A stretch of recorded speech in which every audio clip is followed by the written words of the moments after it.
Today we're going to do the first part of chapter 3 called The Island.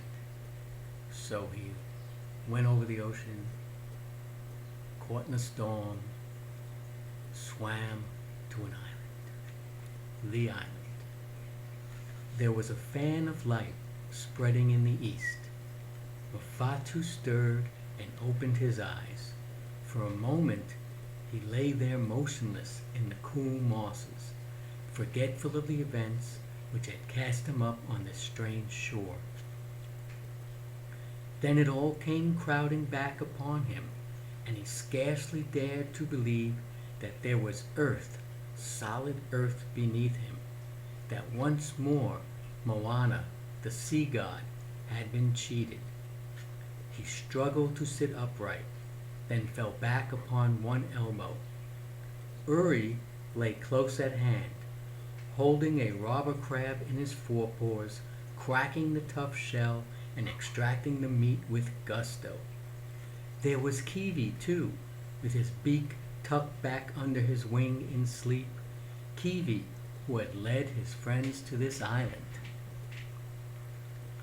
Mafatu pulled himself to a sitting position. The action called for more strength than he realized. He was giddy with thirst, and there was an odd weakness in his limbs. His right leg was swollen and painful. He remembered then that he had banged it against the coral when the canoe struck. He discovered that there was a gash on his calf. He must take care of it, for coral wounds are poisonous. The chuckle of the cascade reached his ears and made him aware of a stabbing need of water. He plunged his face into the pool and drank deeply. Then, prompted more by instinct than by conscious thought, he withdrew, to let the water run down his swollen throat sparingly, with caution. Its cool magic stole through his tissues, bringing with it new life and restoring force. He sighed and sank back on the mossy bank, relishing the strength that quickened his tired body. Soon he must find food. There were thousands of coconut trees on every hand, rich with green fruit. But Mafatu was not yet strong enough to climb. Later he would try it. Then he would make fire too, and he must search the island to find out if it's inhabited, and there was a shelter to build. Oh, there was much to do. He hardly knew where to begin, but now it was enough just to lie there and feel his strength returning, to know that he was safe from the sea. The sea, he shuddered. Maui, god of the fishermen, had carried him safely across the ocean currents. "Uri," the boy muttered thickly, "we're alive. It wasn't a bad dream. It really happened." The answering wag of his dog's tail was further assurance of reality. As Mafatu's brain cleared of cobwebs, a sudden thought brought him up swiftly. This island was not Tahiti. What island was it? Did it belong to the eaters of men? Were they even now watching him from secret places in the jungle, biding their time? He glanced about in apprehension, but the solitude was unbroken, save for the soft cooing of ghost terns and the gentle splash of the cascade. On his left hand, far offshore, the reef boomed to the charging surf. The curve of the beach reached out like two great arms to enclose a lagoon. Coconuts and pandanus trooped in shining legions to the very edge of the sea. A flight of green and purple parakeets flashed across the sky and vanished. There was no other sign of life, no voices of men, no laughter of children, no footprints in the sand. The volcanic peak that formed the background of the island rose perhaps 3,000 feet straight up out of the sea. It was the cone of the volcano long extinct. From its base, ridges of congealed lava flowed down to the distant shore. Once, in the dim beginnings of the world, this mountain had belched forth fire and brimstone, spreading destruction over the land. But the forgiving jungle, through fertile centuries, had crept back up the slopes, clothing them in green and green. The boy rose and stood stretching his stiff limbs. The water had restored him, and he felt much stronger, but he found that the earth heaved with the sea's own motion, and he swayed to keep his balance. His legs still pained, and he would need the juice of limes to cauterize the wound, and power leaves to make a bandage. Well, nearby was a tree loaded with wild limes. He plucked half a dozen of the fruits, broke them on the coral, and squeezed the juice into the wound. He winced as the caustic stung, but when he had bound on the leafy bandage with a twist of vine, it seemed as his leg already felt better. Soon even the swelling would be gone. Close at hand, he discovered a rude trail made by wild pigs and goats in their wanderings. The trail led up through the foothills to a high plateau, which the boy decided would make a splendid lookout. From that point of vantage, he would be able to survey his entire island and the sea for a distance of many miles. He followed the path where it led back into the jungle along the course of the swift-flowing stream. The trail loped up sharply, and Mafatu had to pull himself up by roots and trailing lianas, now climbing, now crawling flat on his stomach. He found that he had to stop every now and then to catch his breath. Uri ran beside him, dashing off on this scent and that, the dog's shrill, sharp bark shattering the morning stillness. For a quarter of a mile the coconuts held, beautiful trees that were more luxuriant than any in Hikuru. It was always thus in the rich soil of the volcanic islands.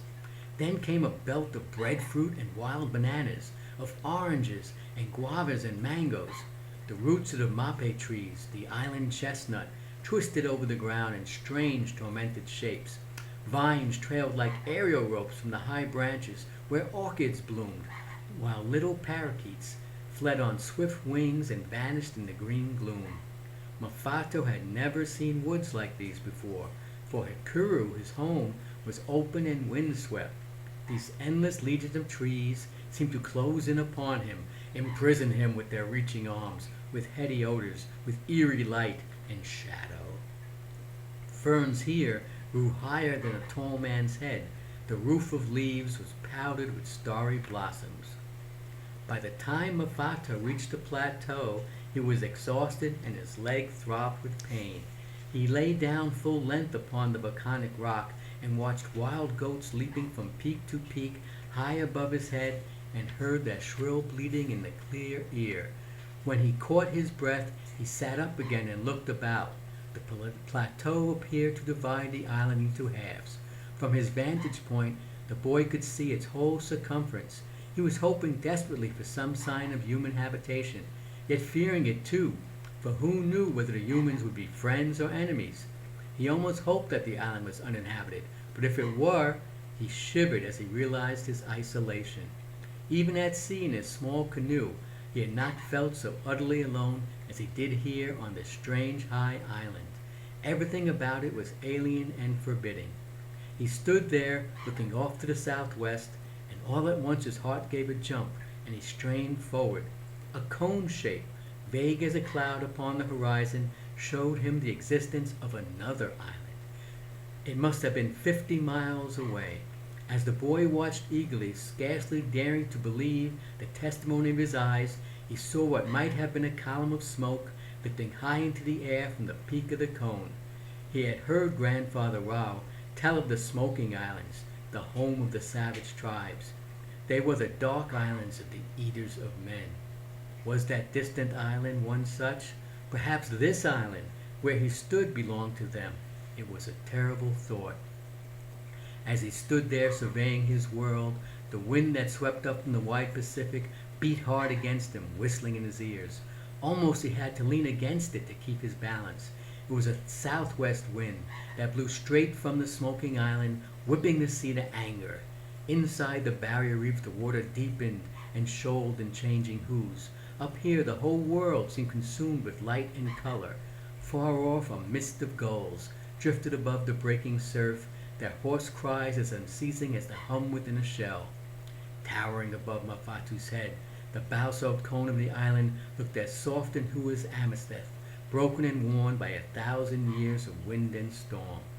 He observed that the barrier reef encircled the entire island. There were only 2 openings in the reef through which canoes might enter. One opening lay on the side of the island where Mafatu had been cast ashore. The other was here in the southwest, facing the distant Smoking Island. In each case, the opening was caused by a river which flowed from the mountain down into the lagoon. For the tiny coral polyp which builds up its ramparts from the floor of the sea cannot withstand fresh water. Whenever a river flows into the sea, there will be a breach in the barrier reef. Mafatu jumped in alarm as a wild boar crashed through the undergrowth. It was so close that the boy caught a glimpse of its dark hide. Uri leaped in pursuit, barking fiercely. Mafatu relaxed, and a smile crossed his face. Pig roasted underground in the hot oven of the umu. His mouth watered at the golden prospect. He would make a spear and kill the pua. That's what he would do. He was fired with excitement and set for adventure. Then the thought of killing a boar in single-handed combat struck him dumb with wonder.